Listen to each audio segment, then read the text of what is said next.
Welcome to my channel. আমি S M sir, আর তোমরা দেখছো S M family English guide.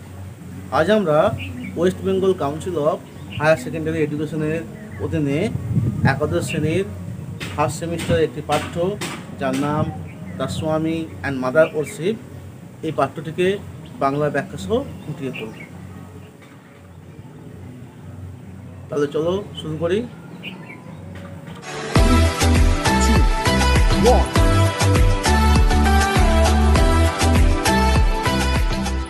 Welcome to SM's Friendly English Guide. Learn first, stay first. West Bengal council of higher secondary education এর অধীনে একাদশ শ্রেণীর first সেমিস্টারের একটি পাঠ্য পড়তে চলেছি। টেক্সটির নাম হলো দ্য স্বামী অ্যান্ড মাদার ওরশিপ, সিস্টার নিবেদিতার লেখা। স্বামী এবং মাতৃবন্দনা। পড়া শুরু করার আগে এ সম্বন্ধে কিছু তথ্য আমি তোমাদেরকে জানিয়ে রাখি। প্রথমত, দ্য স্বামী অ্যান্ড মাদার ওরশিপ এই পড়াটা নেওয়া হয়েছে সিস্টার নিবেদিতার লেখা the master as I saw him এখান থেকে। এই সিস্টার নিবেদিতা এর প্রকৃত নাম হলো মার্গারেট এলিজাবেথ নোবেল। তিনি বর্ন ইন্ডিয়ান নন। তিনি জন্মগ্রহণ করেছিলেন আয়ারল্যান্ডে 1867 সালে। তার সাথে স্বামী বিবেকানন্দ সাক্ষাৎ হয়েছিল 1895 অর্থাৎ 1895 সালে। কোথায় না? লন্ডনে। তিনি কলকাতায় এসেছিলেন 1898 সালে। তিনি ছিলেন স্বামী বিবেকানন্দের একজন শিষ্যা। এই সিস্টার নিবেদিতা এই নামটি স্বামী বিবেকানন্দেরই দেওয়া। এই নিবেদিতা নামের অর্থ হলো ডেডিকেটেড টু গড। এবার আমরা মূল পাঠে আসছি। তোমরা বইটা খোলো, আমি লাইন বাই লাইন পড়াবো, ব্যাখ্যা করব, মানে বলবো। দেখে নাও। The story of the glimpses, গল্পের যে ঝলকটা, which I caught of this part of Swami's life, স্বামীর জীবনের যে অংশটি আমি তুলে ধরেছি, স্বামীর জীবন বলতে স্বামী বিবেকানন্দের জীবনের, উড বি সিঙ্গুলারলি ইনকমপ্লিট, সেটা পুরোপুরি অসম্পূর্ণ থেকে যাবে, if it content no mention of his worship of the mother, যদি না তাতে তার মাতৃবন্দনার কথা, মাতৃপূজার কথা উল্লেখ না থাকে। ওরশিপ অফ মাদার, এই মাদার বলতে তার নিজের মা নয়, এই মাদার হলো মা কালী। অর্থাৎ কী বলতে চাইলেন? স্বামীজির জীবনের এই অংশের যে কয়েকটি ঝলক আমি তুলে ধরছি, তার গল্পের নিতান্তই অসম্পূর্ণ থেকে যাবে যদি এতে তার মাতৃপূজার উল্লেখ না থাকে। স্পিরিচুয়ালি স্পিকিং, আধ্যাত্মিকভাবে বলতে গেলে কি, I have always felt that, আমি সর্বদাই অনুভব করেছি যে there were two elements in his consciousness, তার চেতনার মধ্যে দুটো উপাদান রয়েছে। এখানে আন্ডারলাইন করবে, টু এলিমেন্ট। এমসিকিউ কোশ্চেন হতে পারে। কটা উপাদান? না, two elements. Undoubtedly he was born a ব্রহ্মজ্ঞানী, নিঃসন্দেহে তিনি ব্রহ্মজ্ঞানী রূপেই জন্মেছিলেন। ব্রহ্মজ্ঞানী কি? ব্রহ্মজ্ঞানী মানে যিনি ব্রহ্মকে জানেন। আর ব্রহ্ম কি? সহজ ভাষায় ব্রহ্ম বলতে চরম সত্য, মানে একদম চরম জ্ঞানের অধিকারী, চরম সত্য। তা তিনি জন্মেছিলেন এই চরম সত্যটা ব্রহ্মজ্ঞানী রূপেই। As Ramakrishna Paramahamsa so frequently insisted, যেমনটি রামকৃষ্ণ পরমহংসদেব বারবারই জোর দিয়ে বলতেন। When he was only 8 years old, যখন তার বয়স ছিল মাত্র 8 বছর। এটা আন্ডারলাইন করবে, 8 years, 8 বছর বয়স যখন ছিলেন। সিটিং অ্যাট হিজ প্লে, খেলার ছলে বা খেলতে বসে, he had developed the power of entering সমাধি, তিনি সমাধির মধ্যে প্রবেশ করার ক্ষমতা অর্জন করেছিলেন। সমাধি কী জিনিস? সমাধি বলতে এই যে মৃতদেহ কবর দেওয়া হয় সেই সমাধি নয়। সমাধি বলতে এখানে ওই যে ধ্যান, সমাধি বলতে এখানে ধ্যানমগ্নতা, যে এতই ধ্যানমগ্ন হয়ে যান, মানে সমাধিতে থাকাকালীন কী হয়, যখন সমাধিতে কোনো ব্যক্তি থাকে, কবরের মধ্যে থাকে, তাকে যেমন বাহ্যিক কোনো কিছুই তাকে কোনো রকম বিরক্ত করতে পারে না, বাহ্যিক কোনো বিষয়ের প্রতি তার কোনো জ্ঞান থাকে না, ঠিক একইভাবে এই সমাধিটা ঠিক সেরকম, মানে ধ্যানমগ্ন হয়ে যাওয়া, এমনই ধ্যানমগ্ন হয়ে যাওয়া যখন বাইরে কোনো জিনিসের প্রতি তার তো কোনো নজর থাকে না, বাইরে কি ঘটছে না ঘটছে সেরকম কিছুই বুঝতে পারে না, এরকম অবস্থা। অর্থাৎ চরম ধ্যানমগ্নতা হওয়া অভ্যাস করেছিলেন। কখন না, যখন তার 8 বছর বয়স ছিল। The religious idea towards which he naturally gravitated, এই ধর্মীয় চিন্তাধারা যার প্রতি তিনি সাধারণত আকৃষ্ট ছিলেন, গ্র্যাভিটেটেড ছিলেন, গ্র্যাভিটেশন থেকে এসছে, যার প্রতি তিনি সাধারণত আকৃষ্ট ছিলেন, were highly abstract and philosophical, সেগুলো ছিল চরম বিমূর্ত এবং দার্শনিক। অ্যাবস্ট্রাক্ট আর ফিলোসফিক্যাল দাগ দিয়ে রাখো। তাহলে কী হলো, তার যে রিলিজিয়াস আইডিয়া সেগুলো দুটো ছিল, সেই আইডিয়া ছিল দুখানা, একটা অ্যাবস্ট্রাক্ট, একটা philosophical. The very reverse of those which are commonly referred as the idols trust, ঠিক তার থেকে পুরোপুরি আলাদা, যেটাকে আমরা সাধারণভাবে মূর্তি পূজা বলি। অর্থাৎ তিনি ছিলেন মূর্তি পূজার বিরোধী, আইডলস ট্রাস্ট মানে মূর্তি পূজা।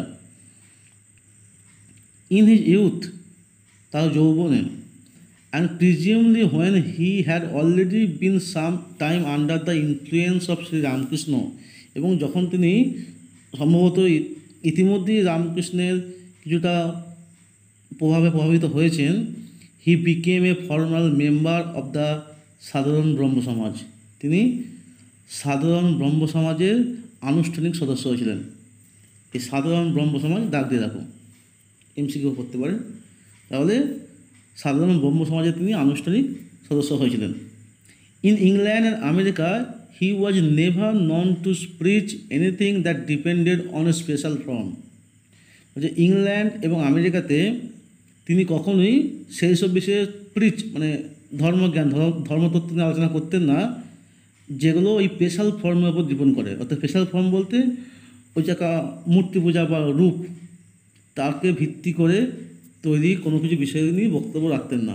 তার বক্তব্যের মধ্যে যে মূর্তি পূজা, এই ব্যাপারটা তিনি কখনোই আলোচনা করতেন না। স্পেশাল ফর্ম বলতে ওই আইডলস ট্রাস্টকে বলতে চাইছেন।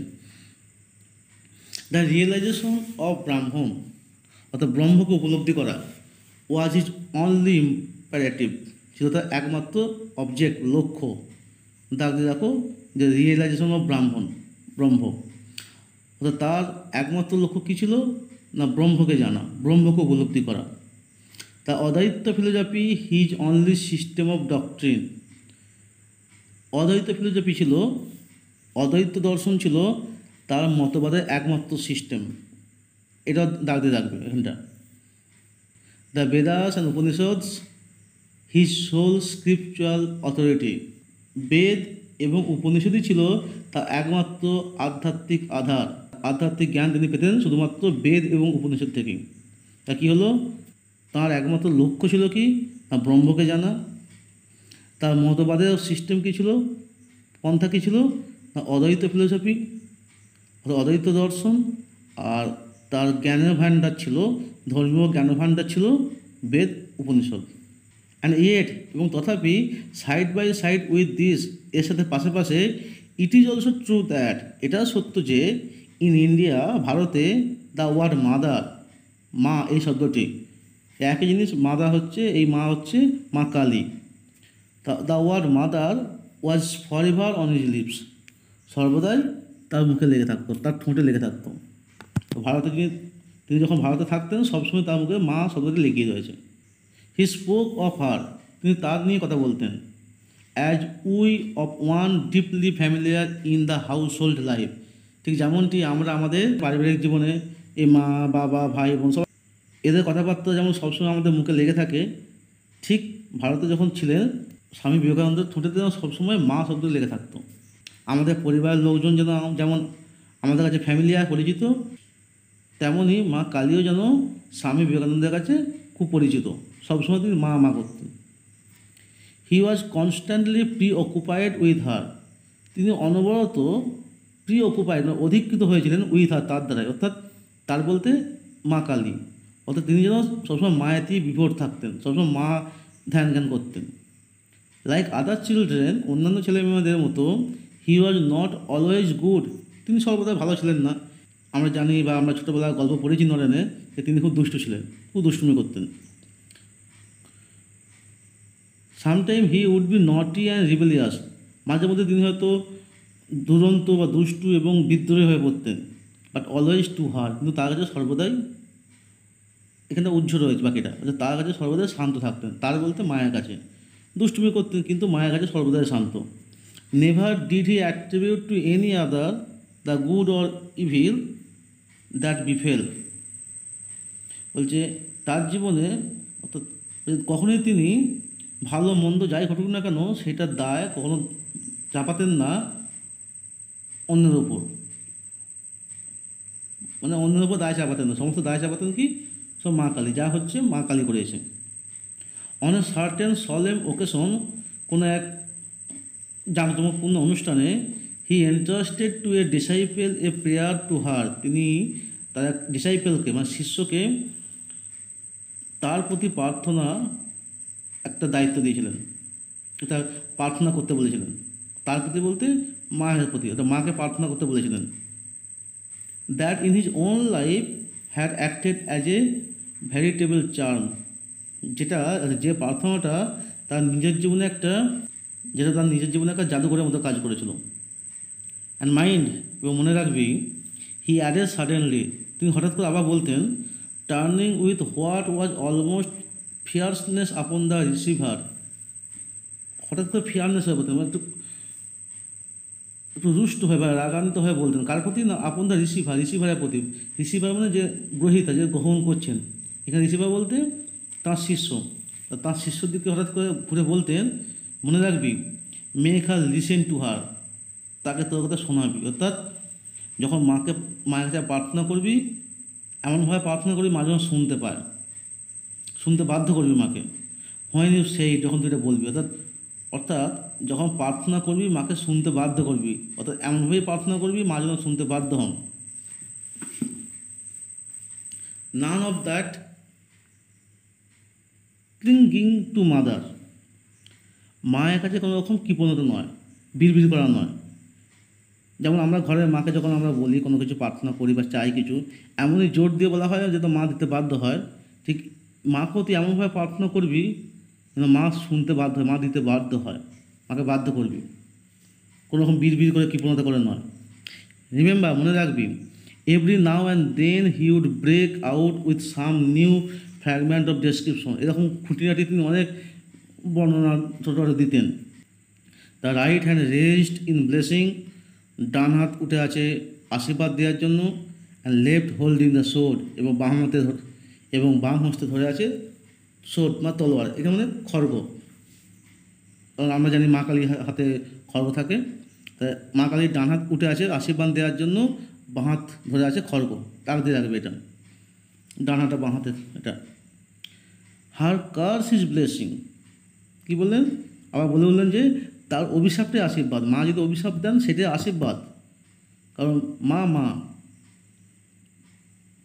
কারণ একটা কথা প্রবাদ বাক্য আছে যে কুপুত্র যদিও হয় কুমাতা কখনো নয়, অর্থাৎ মা সবসময় সন্তানের মঙ্গলই চান, তিনি যদি অভিশাপও দেন সেটাই আশীর্বাদ আমাদের কাছে।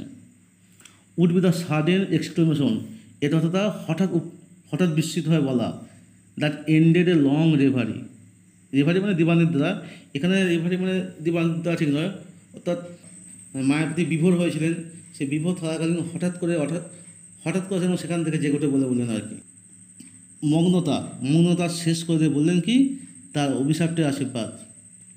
Or becoming half lyric in the intensity of his feeling, অথবা তার অনুভূতিগুলিতে মাঝে মধ্যে অর্ধকাব্যিক হয়ে যেতেন, মানে একটা ছন্দ করে বা কাব্য করে বলতেন আর কি।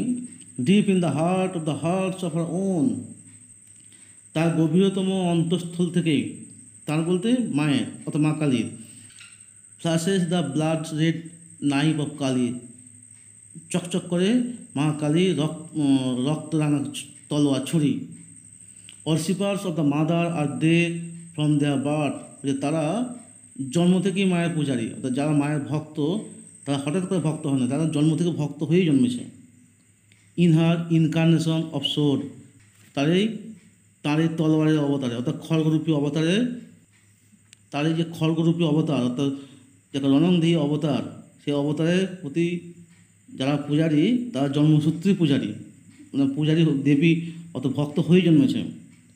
From him was gathered in such moments as this, তার কাছ থেকেই এই ধরনের অনেক মুহূর্ত সংগ্রহ করেছে।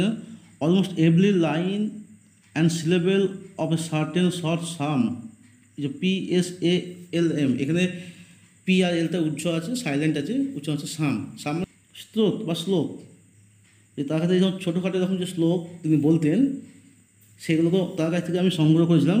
Call the voice of mother, তাকে আমি মায়ের বাণী নামক বই হিসেবে লিখে রেখেছিলাম। Which I রোট and published about this time, যেটা আমি সেই সময় লিখেছিলাম এবং প্রকাশ করেছিলাম। অর্থাৎ সিস্টার নিবেদিতা বলছেন, আমি যখন স্বামী বিবেকানন্দের কাছে থাকতাম তিনি মাঝে মধ্যে এরকম ছন্দবদ্ধ শব্দ মাকে নিয়ে সব বলতেন, আমি সেগুলোকে সংগ্রহ করেছিলাম, করে লিখে রেখেছিলাম, সেইটাকে ছাপিয়েছিলাম। সেটা বইটার নাম দিয়েছিলাম ভয়েস অফ মাদার, অর্থাৎ মায়ের বাণী, জগৎজননীর বাণী। এইটা ডাক দিয়ে রাখো ভয়েস অফ মাদার ওয়ার্ডটা। আই ওয়ার্শিপ দ্য টেরিবল, আমি ভয়ঙ্করী পূজারী। হি ওয়াজ কন্টিনিউয়ালি সেইং, তিনি অনবরত বলে চলতেন কি আমি ভয়ঙ্করী পূজারী। অ্যান্ড ওয়ান্স, এবং একদা, it is a mistake to hold that with all men pleasure is a motive, বলছে এটা ভুল। কোনটা ভুল না, সমস্ত মানুষের মঙ্গল করাটা বা সমস্ত মানুষের সুখ দেওয়াটা এটা ভুল। Quite as many as born to seek after pain, বহু মানুষ আছেন যারা জন্ম থেকে দুঃখকে খুঁজে বেড়ান, সিক আফটার পেন, দুঃখ খুঁজে বেড়ান। Let us worship the terrible for its own sake, চলো আমরা ভয়ঙ্করী পূজা করি, সেই তারই মঙ্গলের জন্য, অর্থাৎ ভয়ঙ্করী মায়েরই মঙ্গলের জন্য আমরা ভয়ঙ্করী পূজা করি। দেখো এবার নেক্সট প্যারাগ্রাফে আসছি। He had a whole hearted contempt, তার একদম আন্তরিক ঘৃণা ছিল। For what he regarded as squeamishness or mawkishness, যাকে তিনি মনে করতেন যে ওই খুঁতখুঁতানি বা ন্যাকামি। এই স্কুইমিশনেস মানে হচ্ছে খুঁতখুঁতে ভাব, আর মকিনেস মানে হচ্ছে অত্যধিক ভাবপ্রবণতা বা ন্যাকামি ভাব। মানে খুঁতখুঁতে বা ন্যাকামি এই ভাবটাকে তিনি প্রচণ্ড আন্তরিকভাবে ঘৃণা করতেন। He wasted few words on me, sister Nivedita বলছেন তিনি আমার উপরেও কিছু শব্দ ব্যয় করেছিলেন। কখন, when I came to him, যখন আমি তার কাছে এসেছিলাম, with my difficulties about animal sacrifice in the temple, মন্দিরেতে পশু বলি বা পশু হত্যা নিয়ে আমার সমস্যা বা আমার সমস্যা তুলে ধরতে বা আমার যে বিরোধিতা, সেটা আমি সেই সব সমস্যা নিয়ে আমি যখন একবার এসেছিলাম তিনি আমার উপরেও কিছু শব্দ ব্যয় করেছিলেন। হি মেড নো রেফারেন্স, তিনি কোনো উদাহরণ দেননি। As he might have done, যেমন তিনি করতে পারতেন, চাইলেই পারতেন করতে, কিন্তু কোনো উদাহরণ দিলেন না। টু দ্য ফ্যাক্ট, ব্যাপারটা হলো দ্যাট যে মোস্ট অফ আস, আমাদের বেশিরভাগই, আমরা যারা মানুষ আছি তারা বেশিরভাগ জনই, loudly as we may attack this, আমরা তো উচ্চস্বরে এটা প্রতিবাদ করি। এটা বলতে এই অ্যানিম্যাল স্যাক্রিফাইস ইন টেম্পলস, অর্থাৎ মন্দিরের পশু বলিটা আমাদের মধ্যে অনেকেই আছে যারা আমরা প্রতিবাদ করি যে হ্যাঁ এই বলি, অর্থাৎ মায়ের কাছে পশু বলিটা ঠিকঠাক নয়, এটা খারাপ জিনিস, এটা বন্ধ করা উচিত, এসব বলি আমরা। আবার বলছে যে have no hesitation in offering animal sacrifice to ourselves, কিন্তু আমরা নিজেদের জন্য এই পশু বলি করতে কখনো ইতস্তত করি না। কী ব্যাপারটা বলতে চাইলো, যে আমরা হয়তো অনেকেই রয়েছি যারা হয়তো প্রতিবাদ করবো যে না না এসব পশু বলি বন্ধ করা উচিত, এসব ঠিক নয়, কিন্তু তারাই আবার নিজেদের সুবিধার জন্য পশু বলি চাই, পশু বলি করতে ইতস্তত করি না। অর্থাৎ হয়তো আমি মনে করি মাংস খাই, আমি এদিকে বলছি যে না না পশু বলি ঠিক নয়, অথচ আমি মাংস খাওয়ার জন্য আবার কোনো কষাইয়ের দোকানে গেলাম, সেখানে তো পশুকে বলি করাই হচ্ছে, পশু হত্যাই হচ্ছে। তাই এখানেও নিরীহ পশুই হত্যা হচ্ছে, এখানেও বলছে নিরীহ পশু, এখানে বলছে যে নিরীহ পশু হত্যা করা ঠিক নয়, আবার সেই নিরীহ পশুকেই হত্যা করে আমরা মাংস খাচ্ছি, এই জিনিসটা বলতে চাইছে আর কি। হি অফার নো আর্গুমেন্ট, তিনি কোনো রকম যুক্তি দিলেন না, কোনো রকম যুক্তি তর্ক তিনি দিলেন না। As he easily might have done, যেমনটি তিনি খুব সহজেই তিনি করতে পারতেন, যুক্তি দিতে পারতেন। Regarding the degradation of the butcher and the slaughter house, কসাই এবং যে কসাইখানা স্লটার হাউস ধরে আন্ডার দ্য মডার্ন সিস্টেম, অর্থাৎ আধুনিক প্রথায় এই কসাই এবং কসাইখানার যে অবনতি হয়েছে সেইগুলো উদ্ধৃত করে তিনি হয়তো চাইলেই কিছু যুক্তিতর্ক দিতে পারতেন, কিন্তু দিলেন না। Why not a little blood to complete the picture, এই ছবিটাকে সম্পূর্ণ করার জন্য অল্প রক্ত কেন নয়? অর্থাৎ তিনি বলতে চাইলেন এই ছবিটাকে সম্পূর্ণ করার জন্য, একটা মায়ের পূজাকে সম্পূর্ণ করার জন্য যদি অল্প রক্তপাত হয় তাদের কী অসুবিধা কী আছে? Was his only direct reply to my objection, সেটা ছিল আমার যে এই বিরোধিতা, পশু বলি নিয়ে আমার যে বিরোধিতা তার সরাসরি উত্তর। আমি যে এত কিছু বললাম, যে আমি যে জানতে গিয়েছিলাম যে পশু বলি এইসব মন্দিরেতে পশু বলি কেন হয়, এইসব নিয়ে আমি যে বলতে গিয়েছিলাম, তিনি কোনো রকম উদাহরণ কিছু দিলেন না, কোনো তর্ক বিতর্ক করলেন না, শুধু সরাসরি একটাই উত্তর দিলেন, এই ছবিটিকে সম্পূর্ণ করার জন্য অল্প রক্তপাত কেন হবে না কেন। And it was with considerable difficulty that I elicited from him and from another disciple of Sri Ramakrishna sitting near, এবং এটা আমাকে খুব কষ্ট করে বের করে আনতে হয়েছিল, ফ্রম হিম তার কাছ থেকে, and from another disciple of শ্রীরামকৃষ্ণের অন্য একটা শিষ্যের কাছ থেকে, সিটিং নিয়া যে কাছেই বসেছিল তার কাছ থেকে, the actual fact of the more austere side of Kali worship, Kali পূজার আরও যে গোড়ামি দিক সেই প্রকৃত বিষয়টা তুলে ধরা আনতে আমার খুব কষ্ট পেতে হয়েছিল, মানে খুব সহজে আমি স্বামী বিবেকানন্দ বা ওই শিষ্যের কাছ থেকে এই জিনিসটা আমি তুলে আনতে পারিনি। That side which has transcended the sacrifice of others, যে দিকটা অন্যান্য বলির থেকে বলিকেও ছাপিয়ে গেছে, অর্থাৎ এই যে কালী পূজার যে গোড়ামি দিকটা রয়েছে, এই বিষয়টা অন্যান্য যে বলি রয়েছে, অন্য যে উৎসর্গ রয়েছে তাকেও যেন ছাপিয়ে গেছে। এই যে গোড়ামি দিকটা আমাকে তাদের কাছ থেকে বের করে আনতে, তাদের মুখ দিয়ে বের করতে আমার খুব কষ্ট পেতে হয়েছিল। He told me however that, যাই হোক তিনি আমাকে বলেছিলেন যে he had never tolerated the blood offering commonly made to the demons who attended on Kali, তিনি আমাকে যাই হোক বলেছিলেন যে তিনি কখনো টলারেট করেন না, সহ্য করেন না। এখানে সহ্য করা বলতে মেনে নেন না, মানেন না, স্বীকার করেন না কোনটাকে, না দ্য ব্লাড অফারিং, ওই রক্ত উৎসর্গকে, commonly made to the demons, বিশেষ করে সাধারণভাবে ওই দৈত্যদের প্রতি বা দানবদের প্রতি, হু অ্যাটেন্ডেড অন কালী, অর্থাৎ মা কালীর যে অনুচর রয়েছে, অর্থাৎ ডাকিনী যোগিনী, মা কালীর যে অনুচর রয়েছে তাদের ওই যে তাদের প্রতি যে রক্ত উৎসর্গ তিনি সেই দিকে কখনোই সমর্থন করেন না। This was simply devil warship, এটা সাধারণভাবে একদম শয়তানের পূজা, এটা সাধারণভাবে শয়তানের পূজা, ভগবানের পূজা নয়। And he had no place for it, এবং এর জন্য তার কোনো স্থান নেই, অর্থাৎ এক্ষেত্রে এই ধরনের পূজার ক্ষেত্রে তার মনের মধ্যে কোনো স্থান নেই, তিনি একে মানেন না। His own effort being constantly, তার অনবরত প্রচেষ্টা ছিল to banish fear and weakness, banish দূর করা, কাকে দূর করা, বিতাড়িত করা, কাকে, ফিয়ার ভয় অ্যান্ড উইকনেস এবং দুর্বলতাকে, কোথা থেকে, না ফ্রম হিজ ওন কনসিয়াসনেস, তার নিজের যে চেতনা থেকে, and to learn to recognise the mother, এবং মাকে চিনতে শেখা, as instinctively in evil, terror, sorrow and annihilation, যেমনটি সহজাতভাবে রয়েছে মন্দ, এভিল মন্দ, খারাপ, ভয়, দুঃখ, অ্যানিহিলেশন মানে ডিস্ট্রাকশন, ধ্বংস, as in what which make for sweetness of joy, যেমনটা আমরা মাকে তাকে খুঁজে পাই আনন্দ মাধুর্যের মধ্যে। অর্থাৎ কী বলতে চাইলেন, তার নিরন্তর প্রচেষ্টা ছিল কি, দুর্বলতা, উইকনেস, দুর্বলতা এবং ভয়কে দূর করে অশুভ ভয়ঙ্কর দুঃখ ধ্বংসের মধ্যে জগৎজননী মাকে খুঁজে বের করা, যেমনটা আমরা মাকে খুঁজে পাই আনন্দ মাধুর্যের মধ্যে। মাকে যেমন আমরা আনন্দ মাধুর্যের মধ্যে খুঁজে পাই, আর তার লক্ষ্য ছিল ওখানে তো খুঁজে পাবো, তার সঙ্গে ভয়, দুঃখ, খারাপ, ধ্বংস এর মধ্যে মাকে খুঁজে পাবো। এটা অনবরত প্রচেষ্টা ছিল। ইট ফলোড দ্যাট, এর সাথে সাথে কি, that the one thing he could not away with was any sort of watering down of the great conception.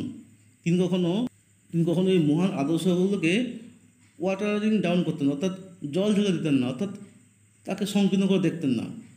অর্থাৎ তাঁর যে চিন্তাধারা, তার থেকে যদি অন্য কোনো চিন্তাধারা, মহান চিন্তাধারা হয়, তাকে তিনি কখনো নস্যাৎ করতেন না, তাকে সবসময় স্বীকার করতেন।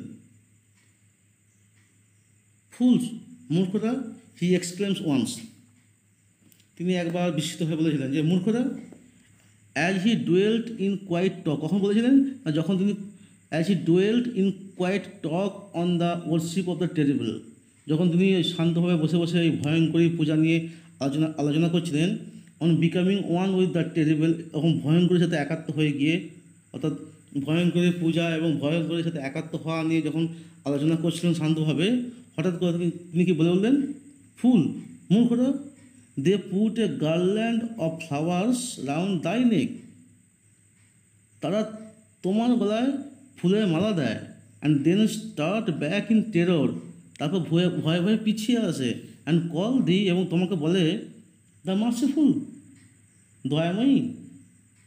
কী বলতে চাইলেন, যে মানুষেরা কী করে, অনেক মানুষই আছে যারা তোমার গলায় মালা দিল, অর্থাৎ মা কালীকে বলছে যে মা তোমার গলায় মালা দিচ্ছে, তারপর ভয়ে ভয়ে পিছিয়ে আসছে, আবার তোমাকে বলছে মার্সিফুল, ক্ষমাহী, মানে দয়াময়ী, তা মানে তোমাকে ভয়ে ভক্তি করছে, মানে প্রকৃত ভক্তি নয়, তোমাকে ভয় পেয়ে ভয় থেকে ভক্তি করছে। যদি ভয় না পেতো তাহলে তোমাকে ভয়ে ভয়ে পিছিয়ে আসতো না। আর যদি মা যদি দয়াময়ী তা ভাববে, তাহলে তাকে ভয় পাওয়ার কিছু নেই। তার মানে এই ভক্তি হচ্ছে ভয়ে ভক্তি, অর্থাৎ তারা সব মূর্খ যারা ভয়ে ভক্তি করে, অর্থাৎ ভক্তি হতে গেলে ভয় থাকা চলবে না। অ্যান্ড অ্যাজ হি স্পোক, এবং যেমন তিনি বলেছিলেন, the underlying egoism of worship, পূজার যে অন্তর্নিহিত যে অহংবোধ, that is devoted to the kind god, যেটা দয়াময়ী ঈশ্বরের প্রতি অর্পিত রয়েছে, to province the reconciling divinity, যেটা ওই সান্ত্বনাদায়িনী ঈশ্বরের প্রতি রয়েছে, without a heart of god in the earthquake, আমরা তাকে আমরা ওই আর্থকোয়েকের মধ্যে অর্থাৎ ভূমিকম্পের মধ্যে যে ঈশ্বর রয়েছে, or god in the volcano, অর্থাৎ আগ্নেয়গিরি অগ্নিপথের মধ্যে যে ঈশ্বর রয়েছে, সেগুলোকে না দেখে আমরা শুধুমাত্র ওই কোন দেবীকে পূজা করি, কোন দেবীকে ভাবি, শুধুমাত্র কনসোলিং ডিভাইনিটিকে, অর্থাৎ দয়াময়ী ঈশ্বরকে ভাবি আমরা। কিন্তু তার কথা মতো কি, যে ঈশ্বর সর্বত্র বিরাজমান, যেমন ঈশ্বর ভালো মন্দ রয়েছে, ঈশ্বর মন্দিরের মধ্যেও রয়েছে, সৃষ্টির মধ্যেও রয়েছে, ধ্বংসের মধ্যেও রয়েছে, সবই ঈশ্বর। ওভারভিউইং দ্য লিসনার, এটা শুনে তো শ্রোতারা বিহ্বল হয়ে পড়েছিলেন। এই আর্থকোয়েকের মধ্যে ঈশ্বর রয়েছে এটা বলতে গিয়ে একটা হিন্দি সিনেমার কথা মনে পড়ে গেল। আমাদের অক্ষয় কুমার আর পরেশ রাওয়ালের একটা সিনেমা আছে, ও মাই গড, যেখানে পরেশ রাওয়াল একটা দোকানের মালিক, ভূমিকম্পে দোকানটা ভেঙে যায়, দোকানটা LIC করা ছিল, ইন্স্যুরেন্স করা ছিল, সেই অনুযায়ী যখন ইন্স্যুরেন্স সংস্থার কাছে যায় তার ক্ষতিপূরণ চাওয়ার জন্য, তারা তখন বলে যে এটা ঈশ্বরের দ্বারা হয়েছে, এটা প্রাকৃতিক বিপর্যয় হয়েছে, এটা আমাদের কোনো হাত নেই, এই খরচ তারা বহন করবে না। তখন তিনি ঈশ্বরের বিরুদ্ধে কেস করলেন, কোর্টে কেস করলেন, ঈশ্বরের বিরুদ্ধে কোর্টে কেস করলেন, এবং শেষে দেখা যাবে কি তিনি জয়লাভ করলেন। এবং জয়লাভ করার আগে তিনি লাস্ট যখন উদাহরণ দিয়েছিলেন গীতা থেকে উদ্ধৃত করে, গীতায় যেখানে বলা হচ্ছে যে সৃষ্টি তো আমি আছি, ধ্বংস তো আমি আছি, যখন উদ্ধৃতি করলেন, তখন তিনি বলতে চাইলেন, স্বয়ং শ্রীকৃষ্ণ যদি বলে যান যে আমি সৃষ্টিতেও আছি, ধ্বংসতেও রয়েছি, তাহলে এই যে ধ্বংস হয়েছে আমার দোকানটা, এই যে ভূমিকম্প হয়েছে, এই ভূমিকম্প ঘটিয়েছে ঈশ্বর, অর্থাৎ আমার ভূমিকম্প জন্য দায়ী, আমার বাড়ির বা আমার দোকান ধ্বংসের জন্য দায়ী হচ্ছে ঈশ্বর, তার ক্ষতিপূরণ ঈশ্বরকে দিতে হবে। এরকম একটা সিনেমা ছিল, তোমরা পারলে পরে দেখে নেবে। তারপর দেখো, one saw that search worship was at bottom, মানে কেউ এটা দেখতে পাবে যে, যে কেউ দেখতে পাবে যে এই ধরনের পূজা অ্যাজ এ পূজা ছিল একদম বটম, বটম মানে নিম্নমানের, এই ধরনের পূজা হচ্ছে নিম্নমানের। অ্যাজ দ্য হিন্দু কলস ইট, যেমনটি হিন্দুরা বলে, সেটা মেয়ারলি শপকিপিং, শুধুমাত্র দোকানদারি, মানে হিন্দুরা যাকে পূজা বলে মনে করে সেটা নিম্নমানের, সেটা শুধুমাত্র দোকানদারি। দোকানদারি কেন বলতে চাইছেন, পূজা মানে যেন এই ফলমূল কিনতে হবে, এই কিনতে হবে, ওই কিনতে হবে, এই কিনতে হবে, যেন কেনাকাটি করতে হবে। পূজা মানে যেন কেনাকাটি করতে ব্যস্ত, মানে দোকানদার, মানে তার মতে পূজা করতে হলে এসব কেনাকাটির প্রয়োজন নেই। পূজা করতে হলে মন থেকে, অন্তর থেকে ভক্তি দিয়ে পূজা করো, ভালোবাসো, এটা বলতে চাইছেন। And one realise the infinitely greater boldness and truth of teaching that God manifest through evil as well as through goods, এবং এটা স্বীকার করা, এই সত্য বা সাহসের প্রয়োজন, আরও সাহসের প্রয়োজন, যে এই শিক্ষাটা দেওয়া যে ঈশ্বর ভালো মন্দ দুটোকে ম্যানিফেস্ট করেই তৈরি হয়েছে, অর্থাৎ ঈশ্বর ভালো মন্দ দুজনকে নিয়ে তৈরি, দুজনের মধ্যেই রয়েছে। One saw that the true attitude for the mind and will that are not to be baffled by the personal self was in fact the determination, যে প্রকৃত যে অ্যাটিটিউড, মনোভাব, প্রকৃতির মনের ভাব, সেটাই যেটাকে পার্সোনাল সেলফ দ্বারা ব্যাফেলড, বাধাপ্রাপ্ত হবে না, অর্থাৎ ব্যক্তিগত সত্তা দ্বারা বাধাপ্রাপ্ত হবে না, সেটাই হচ্ছে একমাত্র মনোভাব, সেটা হচ্ছে ডিটারমিনেশন, সেটা দৃঢ় সংকল্প। আর সংকল্প এমনই হবে যেটাকে কোনো রকম পার্সোনাল সেলফ বা কেউ কিছু তাকে তলাতে পারবে না, নড়াতে পারবে না। In the stern word of Swami বিবেকানন্দের কঠোর ভাষায়, কী বলেছিলেন, যে to seek death not life, যে মৃত্যুকে খোঁজো, জীবনকে নয়। তো আমরা কী করি সবসময়, ঈশ্বর আমাকে এই বাঁচাও, আমাকে ঈশ্বর এদিকে বাঁচাও, এইদিকে বাঁচাও, এই করি সবসময়। আমরা জীবন খুঁজে যাই জীবনের জন্য, বলছে ওসব করলে হবে না, মৃত্যুকে খোঁজো। তা বলে এই নয় যে তিনি বলতে চাইছেন যে জন্মেই মারা যাও, অর্থাৎ বা মা কালী পূজা করতে এসে তুমি মারা যাও, তা বলতে চাইছে না। তিনি বলতে চাইছেন যে ওই শুধু আমি বাঁচবো এরকম নয়, তুমি মায়ের সেবা করো, মায়ের সেবা করতে করতে যদি তুমি বাঁচো এরকম করো, মৃত্যুকে খোঁজো, জীবনকে নয়। To hurl oneself upon the source point, to hurl oneself, নিজেকে নিক্ষিপ্ত করো, কোথায় না, সোর্ড পয়েন্ট, ওই তলোয়ারের অগ্রভাগে, খড়গেতে বা ডগেতে নিজেকে নিক্ষিপ্ত করো। To becoming one with the terrible for evermore, ওই ভয়ঙ্করের সাথে চিরদিনের মতো একাত্ম হওয়ার জন্য। অর্থাৎ খড়গেতে নিক্ষিপ্ত করতে বলছে, মানে যে নিজেকে বলি দিতে বলছে তা নয়, অর্থাৎ নিজেকে উৎসর্গ করে, নিক্ষিপ্ত করা মানে নিজেকে উৎসর্গ, খড়গ বলতে ওই খড়গরূপিণী মায়ের কাছে নিজেকে উৎসর্গ করো এবং তার সাথে মিলেমিশে একাত্ম হয়ে যাও। It would have been altogether consistent with Swami's idea of freedom, যে স্বামীর স্বাধীনতা আদর্শের এটা বিপরীতধর্মী হতো। To have sought to impose his own conception, তার নিজের ধারণাগুলিকে চাপিয়ে দেওয়া অন এ ডিসাইপেল, একটা শিষ্যের প্রতি। অর্থাৎ স্বামীজি নিজের ধারণাগুলি যদি তার শিষ্যের উপর চাপিয়ে দিতেন, তাহলে এটা তার স্বাধীনতার আদর্শের বিপরীতধর্মী হতো। অর্থাৎ এটা কি বলতে চাইছেন, স্বামীজি কখনোই তার নিজের যে আদর্শগুলো রয়েছে, যে চিন্তাধারাগুলো রয়েছে, সেগুলো কখনো তার শিষ্যের উপর জোর করে চাপিয়ে দিতেন না।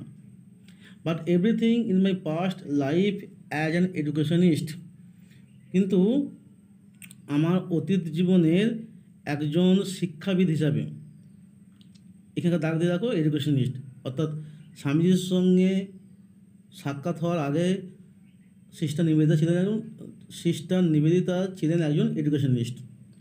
সেই জন্য বলছেন, but everything in my past life as an educationist had contributed to impose on me now the necessity of taking on the Indian consciousness. বলছে শিক্ষাবিদ রূপে আমার অতীত জীবনের অভিজ্ঞতা থেকে আমি বুঝেছিলাম যে আমাকে ভারতীয় চেতনার অভ্যস্ত হতে হবে। অ্যান্ড দ্য পার্সোনাল পারপ্লেক্সিটি মানে কনফিউশন, অর্থাৎ ব্যক্তিগত যে একটা কনফিউশন ছিল আমার, associated with the memory of the pilgrimage to Amarnath যাত্রা স্মৃতির সঙ্গে সম্পর্কিত। অর্থাৎ স্বামী বিবেকানন্দের সাথে তিনি একবার অমরনাথ যাত্রা করেছিলেন, সেখানে যে স্মৃতি সেটা ওয়াজ এ উইটনেস, সেটাকে সাক্ষ্য বহন করছে। Not to be forgotten to the strong place, যেটাকে যার স্থান এতই শক্ত যে যাকে ভোলা যাবে না, হচ্ছে যে এই স্মৃতিটাকে আমি কখনোই ভুলতে পারবো না। Which Indian system of worship held in that consciousness, যেটা ভারতীয় যে পূজা রীতি সেই চেতনার সঙ্গে সম্পর্কিত ভারতের পূজা রীতিকে ধরে রয়েছে। অর্থাৎ কী বলতে চাইলো, কিন্তু শিক্ষাবিদ রূপে আমার অতীত জীবনে অভিজ্ঞতা থেকে আমি বুঝেছিলাম যে আমাকে ভারতীয় চেতনার অভ্যস্ত হতে হবে। ওই ভাবধারায় ভারতের বিভিন্ন উপাসনা পদ্ধতির অনুষ্ঠান লক্ষ্য করে আমি কতখানি বিস্মিত হয়েছিলাম তা অমরনাথ যাত্রার সঙ্গে অবিচ্ছেদ্যভাবে জড়িত থেকে তার সাক্ষ্য বহন করছে। এই অভিজ্ঞতা কখনো ভুলবার নয়।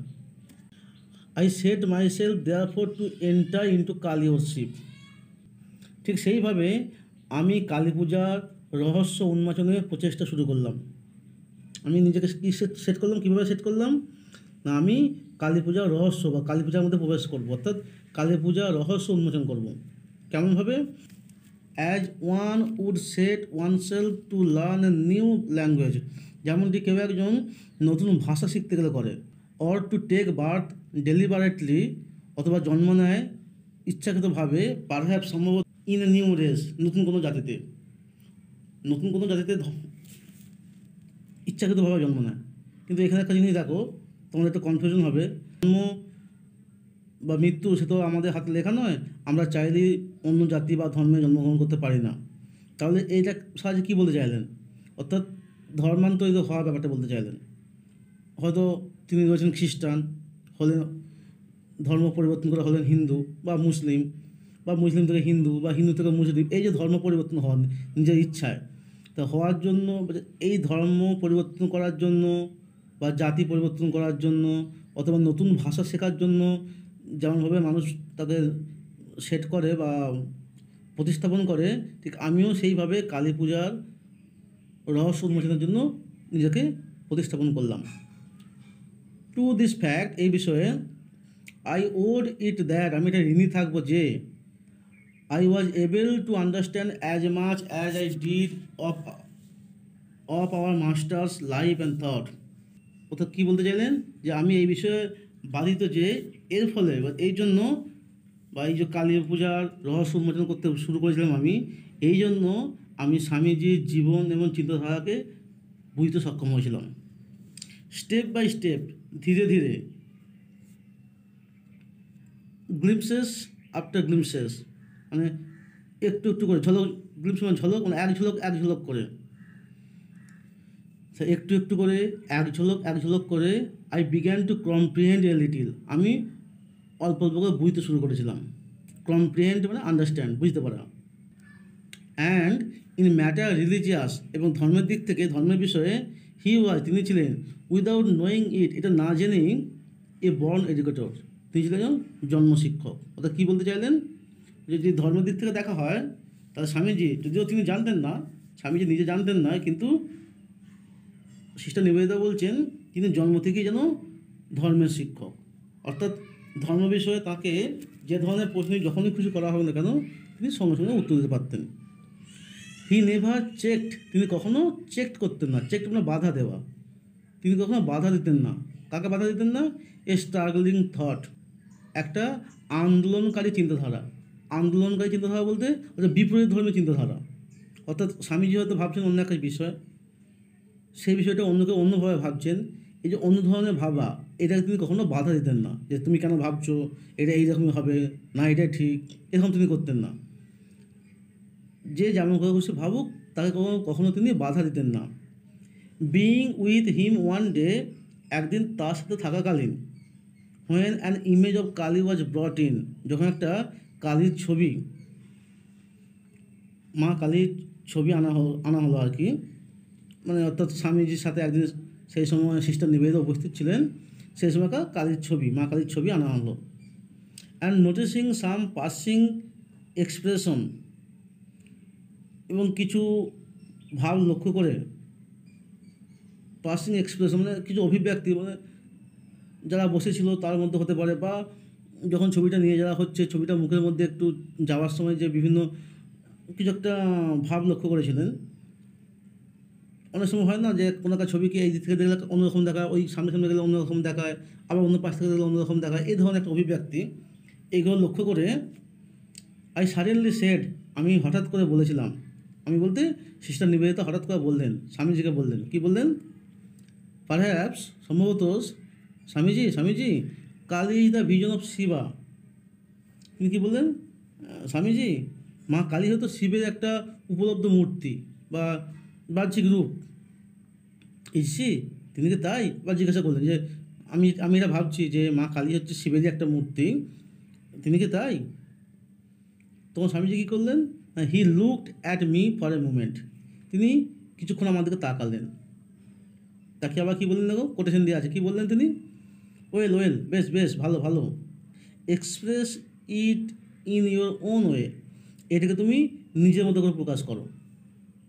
হি সেড জেন্টলি, তিনি আবার বিনয়ীভাবে বললেন, কি ক্ষুব্ধ হলেন না বা রেগে গেলেন না, তিনি আবার শান্তভাবে বা বিনয়ীভাবে বললেন, express it in your own way, এটাকে তোমার নিজের মতো করে প্রকাশ করো।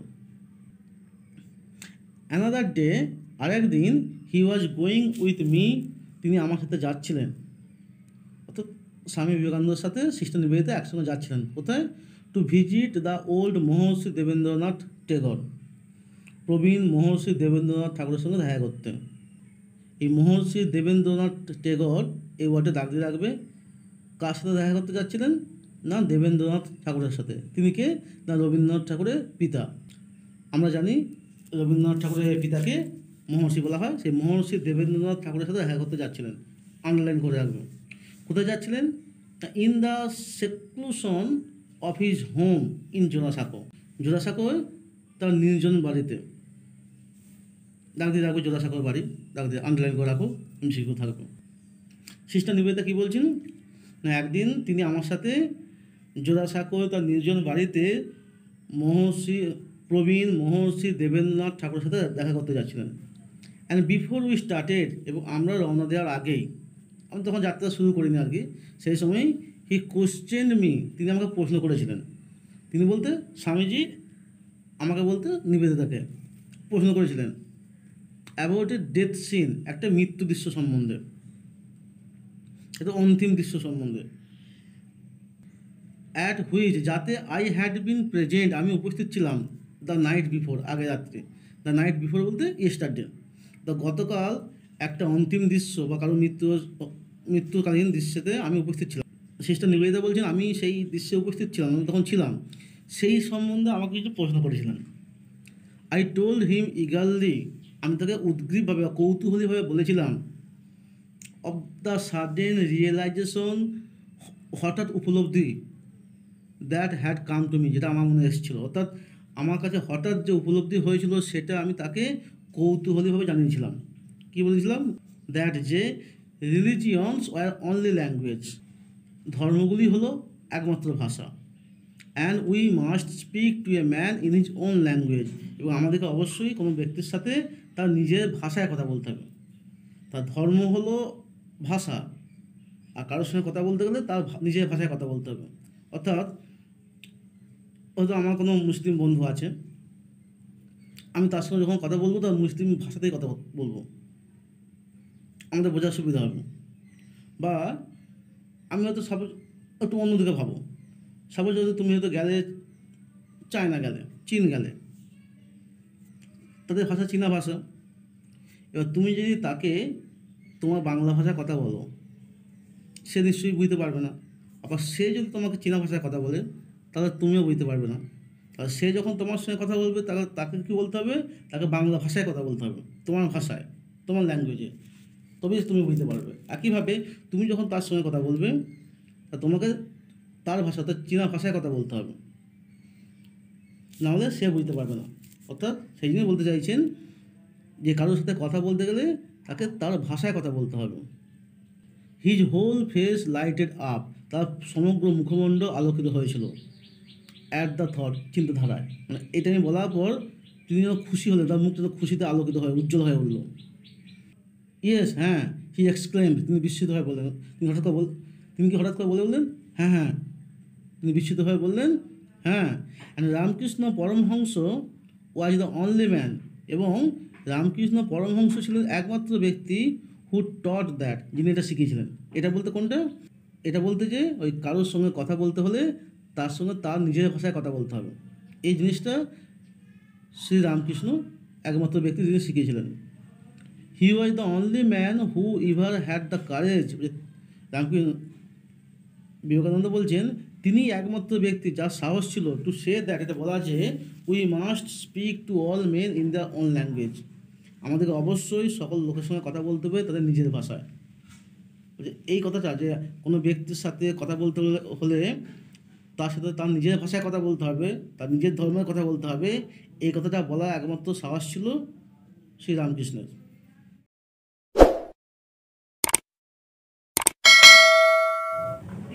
ভিডিওটি কেমন লাগলো তা অবশ্যই কমেন্ট বক্সে কমেন্ট করে জানাবে। ভিডিওটিকে একটু লাইক এবং বন্ধুদের সাথে শেয়ার করবে। আর চ্যানেলে নতুন হলে অবশ্যই চ্যানেলটিকে সাবস্ক্রাইব করে নোটিফিকেশন অন করে দেবে, যাতে আমি যখনই ভিডিও পাবলিশ করব তার নোটিফিকেশন তোমরা সাথে সাথে পেয়ে যাও।